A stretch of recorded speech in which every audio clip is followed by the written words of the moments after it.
before we jump into this video, if you haven't signed up for the Frono's Photo email list, go ahead, click on the screen right now, look for this orange box over on the site, put your name, email address in it, hit send it, and I will send you a free guide to capturing motion in low-light situations.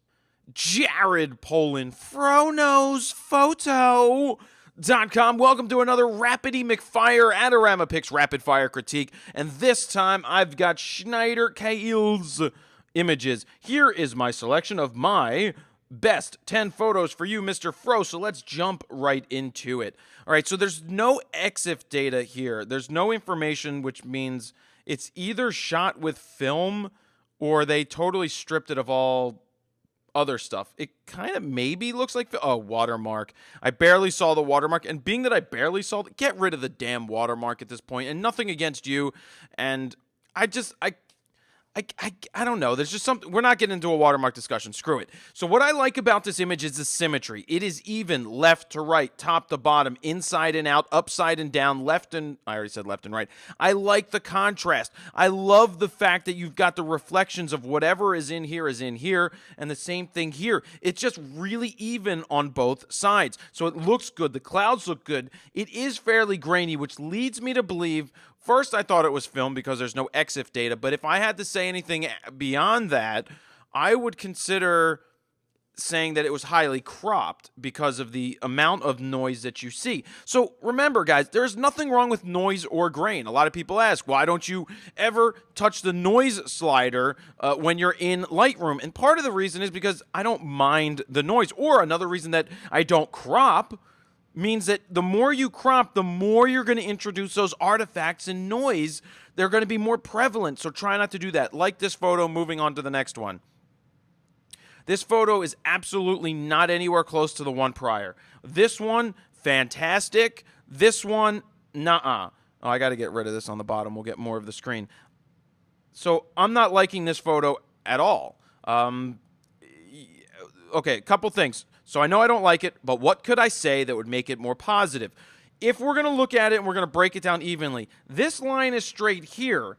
That's okay, but the problem is the building isn't straight. Unless it's just not straight, everything is cockeyed. So I would worry more about the horizon of the building than this right here, because everything, see, that's lower than this.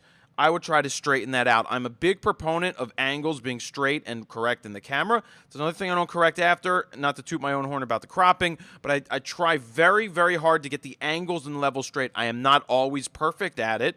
That would be lying if I said I got it right every single time, but it's pretty darn close, and know when I get it wrong, and it upsets me when I do, but I try to get it right. So it looks like we got EXIF data here. We've got a Nikon D5100 shot at 12 millimeters with a 10 to 24 3545 f8 1/13 of a second 500 ISO. I hope you're on a tripod. Okay, so this is very tough because when I first look at this, I'm like, well, the lines aren't straight again, but the ground isn't straight. It's on a downward spot. It's on a downward crawl, and these things look like they're jetting into the wall slightly, so it's just awkward. I like the fact that there's open ones and there's closed ones and there's little ones and there's big ones and there's a hole right here, and whatever this vent is, this is even, even the white, and the white is even. So I almost was going to say that it's the levels aren't straight, but they are, because right here the horizons are very straight. It's just not very interesting. Maybe a tighter image of just one of these would be more interesting, because it would just give you details of, you would see the numbers and just more detail throughout it. So this is a good start. Now try to come in closer and you got this one, and then shoot each one of these individual things tighter, and then only shoot 6 of these or 8 of these or something like that. It's not bad. So nice job. Okay, I like that. Ebony Boys says that right there. F28. We've got the Nikon D300 16 to 50 2.8 is that a Tokina lens? Because I don't think Sigma makes that lens, or is that a Kent? What is that called? Yeah, Tokina. I don't think it's a Tamron. I think it's Tokina. Anyway, I like the image.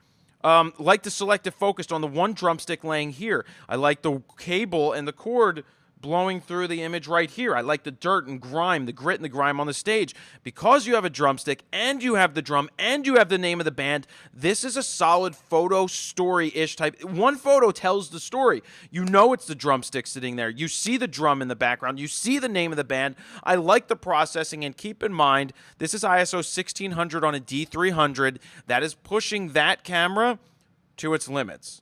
To the limit. To the women wall. Anyway, watermark, get rid of it. Sorry, hate it. All right, so shooting from the crowd, you got a little bit of you got the monitor here distracting. She's holding the microphone in her mouth, so it's a microphone eating contest. This is one of the things when you're shooting a show, you want to make sure that you're not shooting on the side that she's holding the microphone. This is where the other side would be better, because then you have a clearer view of her face. There's only backlight, not front light. So the processing's okay. Okay, when we're at 1600 ISO, which is, again, the limits of this. This looks like a 105 macro 2.8 lens, 1/60th of a second. So exposure-wise, we're good. Composition-wise, all right, but this is distracting with the monitor here, and it's just there's no light in her face, so it's just not a great moment captured, especially that she's eating the microphone. Technically, the other stuff's fine. It's just the moment isn't there. D5100. Weird. Doesn't give me lens information. So lighting is very harsh, but you could be going for that harsh look. So I don't mind that if that's what you're going for, and the shadows and everything. But the look on her face, she just doesn't. It just doesn't scream like I'm a model. Not saying she needs to be a model. Don't take me wrong there, please. It just doesn't scream like awesome shot. It's not screaming at me. Technically, yes, it's good. But awesomely awesome, it's not grabbing me. It's just not grabbing me in the cockles or the subcockles, which is somewhere in like the chest area. I don't even know where the subcockles is. So I'm not feeling it, and it's partly because the model's not giving it to me. This is... Okay. I almost said... Oh, F22... 18 millimeters. I like what's going on here with the building. I like, what does it say? Curia Conference. That's pretty cool. The building's beautiful, but we went over the top with the sky. Another exposure with the sky, burned it all the way in. As a thumbnail, it looked really cool, but you got to pull back on the sky to make it seem more realistic, because it's lost. It looks very solarized. It's like black and white HDR. It's a little over the top. I like the framing. I like the composition. I like the lighting right here, but it looks like too much time was spent dodging this area. The symmetry is beautiful, but the sky is way too far. I think if you did it HDR, a really good HDR, I think it would stand out very well. It's too much. All of it's too much with this, so I'd consider that again. That's a cool product shot. I like that. That's done with a 51.4 f11, very high stuff, 200th of a second, 50 millimeters, ISO 100. Back then, D700. So it's a great product shot. What I like about it is the soft lighting here. You see that it's a MacBook Pro. It's on an angle. It's not straight to you, and it's just being kissed by the lighting. So I feel it. I like it. Nice job. All right, star trail photos. We need it to be darker out, for one. I like that. 1,205 second exposure. That's lots of seconds at 7.1, 20 millimeters. It's just there's not much going on in the sky. The scene isn't very interesting. So I would like to see either more stars or just the scene to be more interesting, because it just isn't there for me. All right. F7.1, Olympus E400. All right. Okay, so I like this looking through the whatever this is, this Castle or something like that, Castle Black. I like that it's shooting down. I love the mountains. I love the sky. I love the water. And I like the lighting on the buildings. The processing here is very sharp and thick. This is kind of bothering me. Like the ski jump thing is bothering me because it's taking away from the scene down below. I like it. I'm not ripping it. So when I say these things, therefore, this is subjective. It's what I feel about the image, and you may totally disagree, which is perfectly fine because this is what critiques are about. But I'm kind of distracted by the angle that we're at shooting through this thing. It could add to the interest of the image. I love the clouds and I love all that's going on here. I just think that there's too much of this. I maybe would have come in closer, or maybe just not shot it at all, but not, when I say not shot at all, gotten any of this rock in there. It's just kind of distracting, and my eyes keep leading around the edges here more so than where the interest of the image is. What do you guys think? Totally off base? Do you agree? What would you do to make the image better? All right, and that takes us to the end of that, those photos. So there's some really solid images to start. Like I say, if there's 3 to 4, 2 really solid keepers, and then 2 to 3 more that are very, very close, that's a great little set to go with. How do I get back? How do I get back to the set, the beginning? Do I click on this? Do I click on this?